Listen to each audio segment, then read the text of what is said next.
Hello friends, welcome to Learning Solutions. In this video, I am going to talk about Elizabethan drama.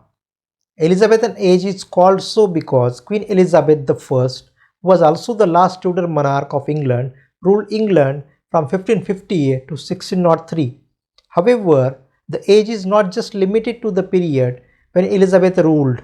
There are certain characteristics which developed during Elizabeth's reign and continued for some years after her death in 1603.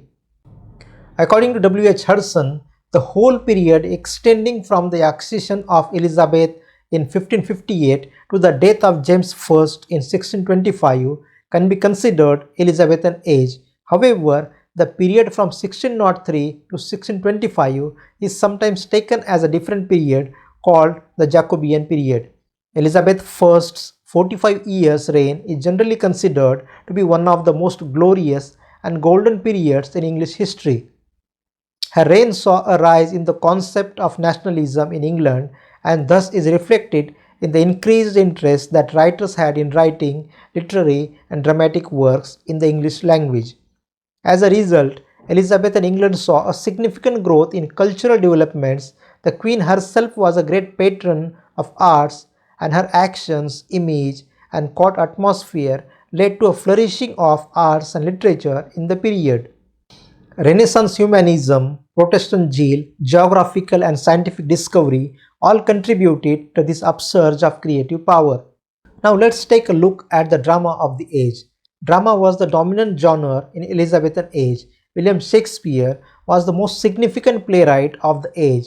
Shakespeare's work includes a wide variety of comedies, tragedies, tragicomedies, and sonnets. Owing to the influence he created, the age is also sometimes called after him as the Age of Shakespeare. This age saw the appearance of the first English comedy and the first blank verse tragedy in the 1550s-60s. Ralph Roister probably produced in the 1553 is considered the first English comedy, and Gorboduc produced in 1564 is considered the first tragedy written in English. I have discussed these two plays separately in other videos. You can find the link in the description below. The age also produced some great dramatists other than Shakespeare. These writers were greatly influenced by the classical influence. The revival of Latin literature had a significant influence upon the English drama. Seneca was the favorite Latin author, and all its tragedies were translated into English between 1559 and 1581. This was the exact period in which the first English playwrights were shaping their own ideas. The writers who were greatly influenced by this classical spirit were the university wits. They were called so because they studied in universities of Oxford and Cambridge. They were John Lyly, George Peele, Robert Greene, Christopher Marlowe, Thomas Lodge, Thomas Nash, and Thomas Keat. They significantly influenced the development of Elizabethan literature. The classical drama represented by these writers were very strict and disciplined for its so-called dramatic unities of time, place, and action. Time and place must remain the same.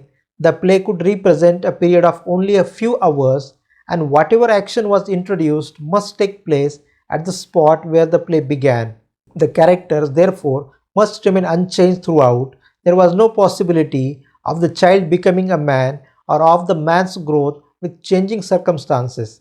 As the play was within doors, all vigorous action was deemed out of place on the stage, and battles and important events were simply announced by a messenger. The classic drama also drew a sharp line between tragedy and comedy, all fun being rigorously excluded from the serious representations. The English drama, on the other hand, strove to represent what was not classical. It broke all the rules of classical drama and formed its own rules. It represented the whole sweep of life in a single play. The scenes changed rapidly.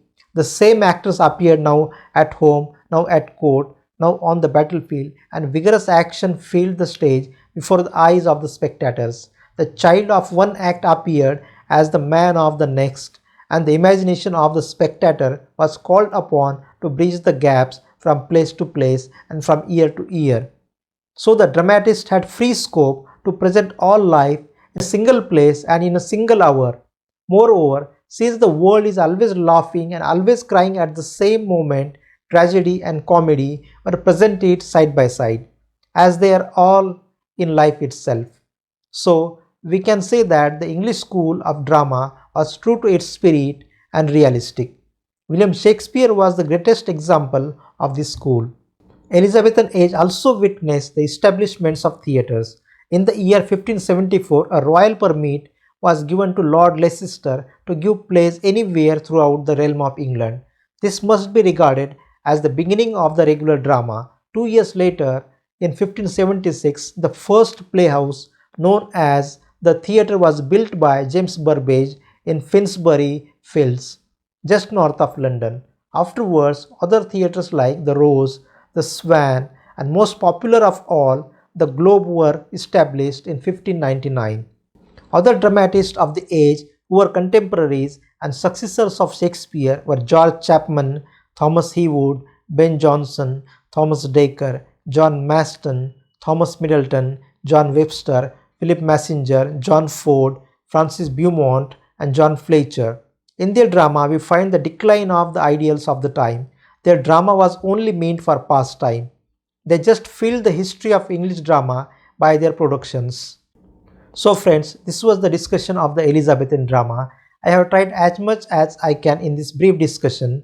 Hope you will benefit something out of this. Thank you very much. See you in another video.